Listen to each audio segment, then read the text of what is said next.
Sveiki, šiandien yra balandžio 1 diena, Velykų 2 diena ir aš pradėsiu mokytis. Galbūt ne pusantros valandos, bet tarpais turėčiau tą pusantros valandos pasiekti.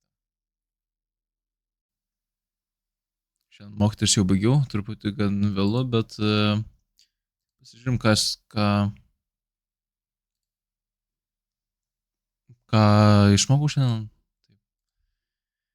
Diena 13 ir šiandien Introduction to Python, Basic terminalas pažiūrėjau ir dictionaries. Tai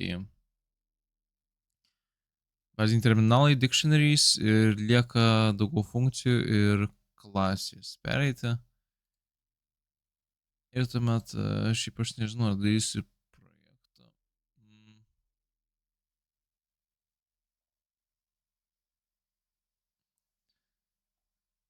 Gal visai ir verties pabandyti. Nežinau, pažiūrėsiu aš iš tų projektų, kas yra įdomesni ir pabandysiu, vat kelis gal padaryti su Pythonu. Gal šitas būtų įdomesnis, bet taip, man šitos programos tai liko, šitos svetainės liko dar dėl turėčiau daugiau funkcijų ir klasės užbaigti. Tai vat kaip tik per 2 savaitės būsiu pasidaręs Introductioną į Pythoną, 2 kursai ir tuomet galim prisiminti, kas tada veiks ir pats pagalvosiu, vat kaip tik yra proga. Taip, automating the boring stuff, taip pažiūrėsiu, kas man galbūt naudinga su Pythonu pabandyti pasidaryti. Ir tuomet perėsiu prie SQL. Tai turbūt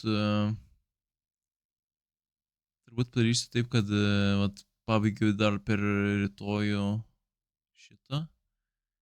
Ir pasižiūrėsiu, ką man dar savaitę daryti iš projekto. Tai savaitę dar darysiu arba Python, arba šitą projektą, kur buvo šitas su Global Earthquake Activity. Ir tada dar savaitę SQL skirsiu. Tai bus 4 savaitės Pythonai ir SQL.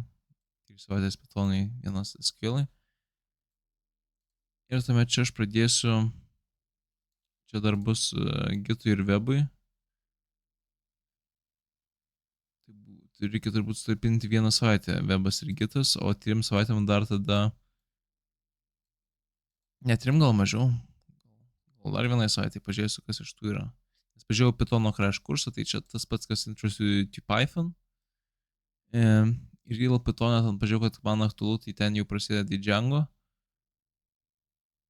Tai turbūt gal dar Think Python T, dar gal tą pasižiūrėsiu. Ten turbūt irgi gan repetityvų yra, tai gal kažką jeigu atrasiu. Tai gerai, ir tuomet perėsiu prie Django, tai va čia bus pats pagrindinis dalykas, aišku, dar Gitą reikės ir dar Webą pereiti. Tiek iš manęs šiandien ir bandysiu sugrįžti rytoj.